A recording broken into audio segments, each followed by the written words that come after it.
There's a lot of details that have to be worked out between today and then, because obviously first they have to beat the Ukrainians. It's in play. I can't predict where the war is going to go. The first year of every Russian war looks just like this one. It's a shit show. Yeah. And then the Russians throw 1 million men at it, and the math changes. We haven't had that change yet. Yeah, And until such time that the Russians can regain the strategic initiative, and it's possible that they won't. Their best play is to make Ukraine utterly uninhabitable. Well, this is their last real conventional war. They only have those 8 million men of the appropriate age. And if they are fighting or dying, they are not having kids. And Russia is already the second worst demographic structure in the world after China. Yes. Now, the first 7 times that he did things like this, the world handed him exactly what he was after. This is the first time that people have pushed back. With the best demographic in the developing world is our primary trading partners. So we know that these trends have decades to run. right. Okay, let's start with the Chinese. The Chinese are now in a position where the only way that they can survive as a nationality, forget even a country at this point, is to strike some sort of long-reaching deal with the United States. The Japanese showed that you can have a very proud, very successful country that can do this because they cut a deal with Trump that was humiliating, but they knew it was necessary for their demographic, economic, and strategic survival. And then they cut the exact same deal with the Biden administration to show that you could do it with both sides of the political aisle. They're the only country that's ready for what's coming. Oh, it's a trade deal on Trump's terms. So every niggling issue in the relationship was resolved and hardwired into the Japanese system according to Trump American preferences permanently. Yeah. I would say that he had an excellent trade representative, Robert Lighthizer, and Robert Lighthizer was the only person in the Trump cabinet that that served the entire term and actually had influence the whole time. And for Okay. whatever reason, and I don't have a good answer for why, Trump trusted Lighthizer to do his job, and he did a great job. The Chinese have proven that they can't reverse engineer mid and high quality semiconductors. They can only do the low end and only with imported equipment. And that has to be codified into any sort of long-term deal that China, you're just not going to be a tech producer because we can't trust you with anything. So Yeah, so in other words, there's no way that the CCP in its current form could survive the deal, but if China is going to survive, a deal is necessary. Yeah, now this deal will never happen oh, it because the won't happen. CCP will not allow itself to disassociate. But that's what would have to happen. For the Russians, I don't think it's possible.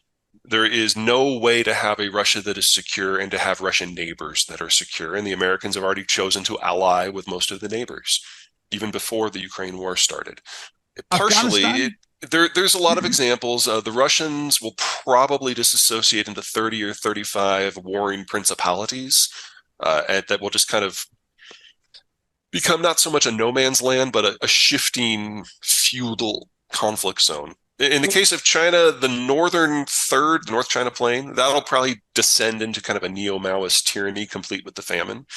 And then the southern city-states from Shanghai to Hong Kong will probably become semi-independent and interface with foreigners for everything from technology to trade to food supply, which historically speaking is how they've typically operated. North Korea is a black hole. No one really knows because everybody's spies have been killed, including China's. Yeah, nobody has good information for what's going on. The best guess, it is a guess, but it's the guess that's been passed to me from a lot of intelligence officials in a lot of countries, is that Kim Jong-un, the current guy, when he was liquidating his father's generation to make sure there wasn't going to be a coup, he discovered Twitter and started tweeting about things going on within the country in order to undermine other people's positions. And Trump assumed it was all about him.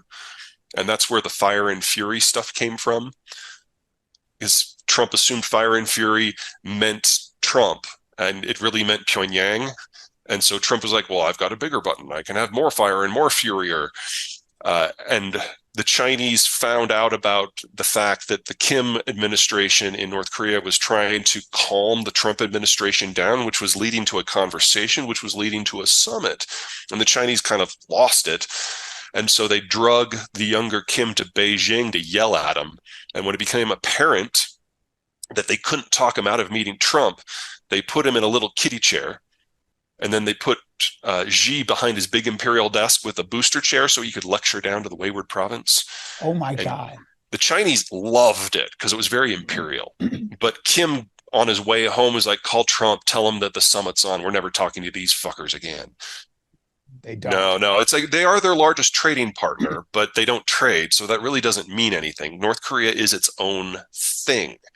And that makes it a wild card in every way that it can be. They could be suffering from a famine right now we wouldn't know about. Exactly. It's somewhere in the Well, garden. I wouldn't put it quite that way, but think of it this way. The demographic transition that we have gone through since 1945 has defined a lot of our successes and a lot of our pending failures. So when birth rates started to drop in the 50s, when you had young adults with fewer kids, they had a lot more money to spend on things, and we got this consumption boom in various parts of the world. When those young adults went from their 20s and their 30s to their 40s, 50s, and early 60s, which is where they've been since 1990, they were saving for the retirement. So we had all this capital. And in order to make technology work at scale, to advance it at scale, you need a whole lot of money to push it through because you don't know what's going to work. So you work on a lot of different things at the same time, knowing that a lot of them aren't going to work out. Well, now that they're all moving into retirement, that capital is going away. And so the pace of technological advancement that we've been used to for the last 30 years was always just a moment in time. And during those 30 years, people drew a lot of straight line forecasts, assuming that the capital structure was never going to change. And that's where we got things like the singularity. That's where we got things like EVs. That's where we got the internet revolution. Well, the pace now has to not necessarily reverse, but slow down a whole lot because the money is no longer there. And there's no longer a lot of people in their 20s and their 30s to do the work in the first place. Crypto is a poster child for the environment of 1990 to 2022 when capital has been available in limitless volumes. There was never anything there. And now that the money is going away, crypto is going away. In a world where we have carbon taxes, crypto's value is negative. Why? It has no intrinsic value. It's not a method of exchange. It's not a store of value. As we're discovering, it's been an excellent vehicle for fraud. Yeah. And so its net value normally would be zero. But if it takes energy to produce it and we have carbon taxes, then its net value is zero or negative. It's negative. There is no reason to expect the energy complex in the United States to suffer or the food complex. And we're probably going to see a doubling of the size of the industrial plant at the same time we integrate more tightly with Mexico than we have with any other country throughout our history. These are all good things. These are durable. These are large scale. These give us economies of scale. And on the other side of this, the North American system is going to rewrite the human condition. South America looks broadly okay. They're probably not going to experience any of the sort of military shocks that the Eastern Hemisphere will have. They won't have shortages of food or energy. Western Europe is a mixed bag. So the further east you go, the sketchier things get because of the proximity to Russia. Well, think about what happened back in September. On September 1, the Russians shut down the Nord Stream natural gas pipeline and told the Germans, look, we know that without this, not only does your electricity go offline, your entire manufacturing system fails. So side with us, abandon the NATO coalition, stab Ukraine in the back, or deindustrialize. And the Germans decided to deindustrialize. Yeah, not for long. The German system cannot function without bottomless volumes of natural gas, and those are no longer available anywhere.